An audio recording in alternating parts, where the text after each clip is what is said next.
car. But I should give you fair warning, okay? Brace for impact if you're the kind of person who looks in the rear vision mirror with your rose-coloured glasses strapped to your head. Johnny, g'day, good day. Hey, I think it's about day 7, 8, something like that. 9 maybe. Let's get a bit of light on the subject. Hey guys, I missed the day, technical issues. That day I'll be uploaded soon, as soon as I can get to it. Johnny Cadogan, talking about old cars versus new cars.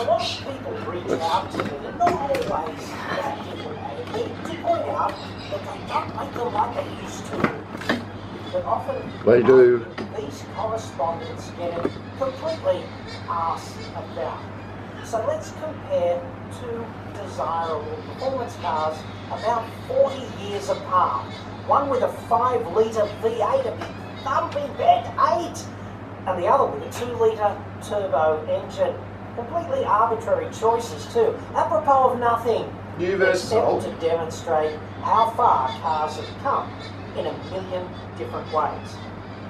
The cars I'm using here are one I used to lust after as a teenager, the Holden LX Tirana SLR 5000, and hey, the Summer Nats recently took over Canberra, so this seems an appropriate choice. And it's up against one that I lust after. A9X, much better. Emphatically, the Hyundai i30N, which was released last year. Least obviously, I guess, let's talk about the price, actually affordability. It was $7,458 back in 1977 for the Tirana, when average weekly earnings in Shitsville were just shy of $200. Therefore, owning one of these fine muscle machines meant putting 37 weeks pay on the line before tax. The i30N is 40 grand, near enough, and average weekly earnings today are $1,165. So an i30N costs you 34 weeks of average pay. Well, let's be kind, okay, and call that close enough a dead heat. The engines. 5 litres of thumping red-blooded V8 versus 2 litres plus a hairdryer. No contest, right? Correct. The i30N murders the V8, 161 kilowatts for 1977's SLR versus 202 for the 2-litre today, 25% more power in the domain of modernity. 124 watts per kilo for the Tirana, 137. Yeah, but how long does the hairdryer last compared to the V8, mate? 10% better power to weight, despite an explosion of additional features in the same car adding mass. And they're about the answer to that is, size if the hairdryer is serviced properly, it might last longer than the Tirana. The old Holden makes about 14% more power in the mid-range, from 2200 to just over 4000 revs. Still, 6-speed manual today versus 4-speed back then, it's really no contest. A modern car makes it far easier to operate in the high-power rev range way more often. It's just that simple. It would have been slower but more interesting in the bends of the Tirana too. Those 14-inch wheels, those 70 series 205 tyres. Wow. Steel rims. You know the i30N Still got alloys on it, brakes.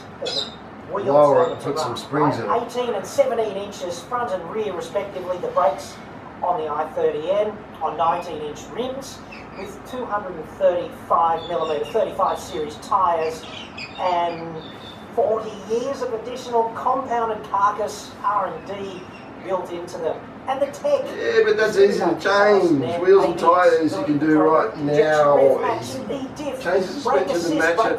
That thing will handle almost as well as that. Airbags, advanced high-strength steel, throttle by wire, etc. We could write a book. I remember vividly, okay, driving a genuine Chrysler E38 Charger from the 1970s, a punter's car, against a then-current FPV Blown 6 Typhoon-type Falcon in a retrospective road test for Wheels or Motor Magazine, I can't remember, back before those publications became embarrassing. Yes. That E38 was a weapon rack in the day too. So I jumped in enthusiastically. I thought, yes, the best of the owner, who had lovingly, over countless hours, restored that classic car to mint showroom condition. And it was gorgeous, but awful to drive. The seatbelt was like up here like this, and The seats bounced out of phase with the suspension, and the steering wheel was about 3 feet in diameter, and the connection with the road was tenuous at best. And the brakes were good for about 60 seconds of real driving. I've never been happier to hand a car back. And yes, it was still gorgeous, emphatically so, and I had nothing but respect and admiration for the guy who owned it and had sweated blood over that restoration. But it cured me of the desire ever to do the same. Oh, we were joking the day, mate. What I find most interesting of all between the V8 Tirana and the i30N is that performance still costs about the same in the context of the number of weeks an average person has to save to procure it. But the bar has been elevated, I mean massively elevated, like you can't see the other end of the scale from here because of the curvature of the earth intervening. It's that far away. And of course, if you crash in an old car like the Tirana, that's it. You're dead and your problems are over, basically. Not so much in a modern car. They didn't have star ratings back then, obviously. But if they were to put them in retrospectively, all 1970s cars get about minus 1 million stars on safety. And if you put them on the track, racetrack or drag strip, it doesn't matter, drag strip, there's no competition. There's no universe where that V8 Tirana can hope to win, all other things being equal. Interesting with the Summer Nats on recently in Canberra, I think. Anyway, that's a huge muscle car festival in the Shitsvillian capital, if you're not from around here. Do you suppose if there's still the same enthusiasm for performance cars in 2059 or something, that people will still be as worked up about cars like the i30N today, in 40 years' time, as they are today about Bent 8 performance specials from the 1970s? Let me know what you think in the comments feed below. Are performance cars losing their souls?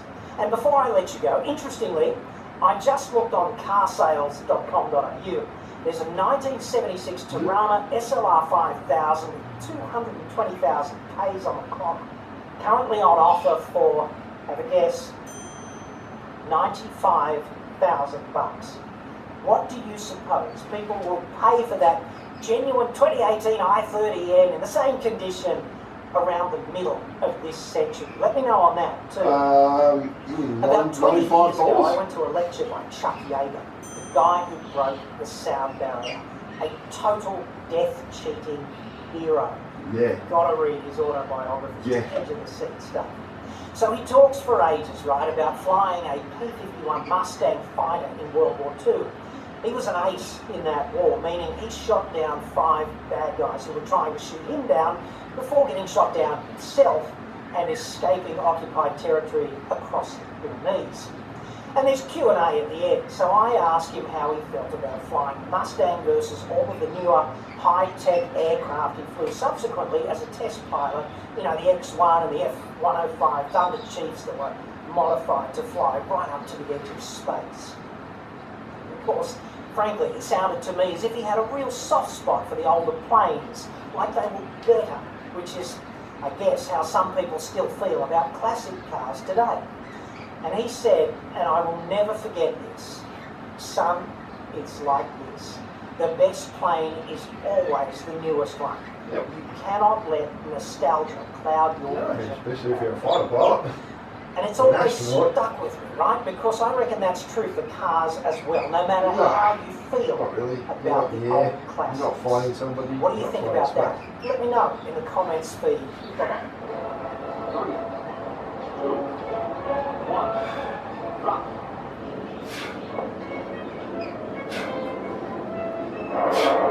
With all 4 rockets firing, Yeager climbs to 56,000 feet in less than 2 minutes.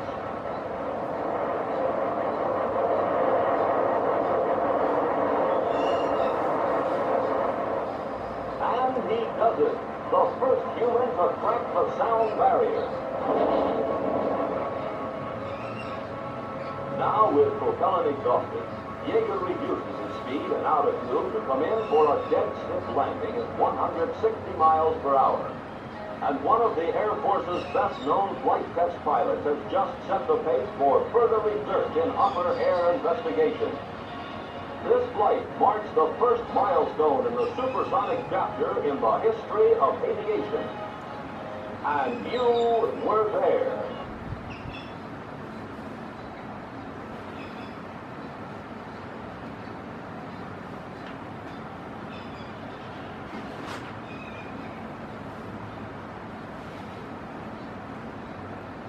Well, Johnny Cadogan's finished.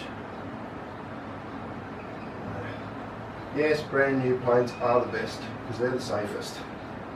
But then you're not falling out of the sky in a car, are you? Hey, Johnny. Brand new planes, yeah, because you're not, I don't want to fall out. I wouldn't want to fall out of the sky either. But yeah, cars, well, yeah, the road doesn't often fall out.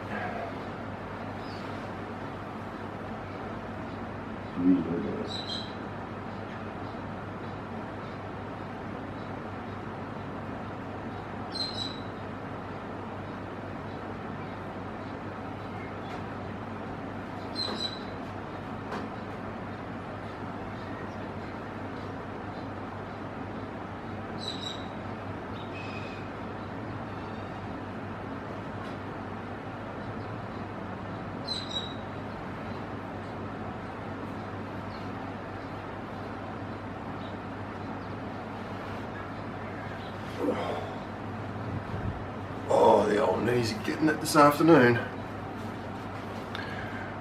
Too many injuries. I might come back to you.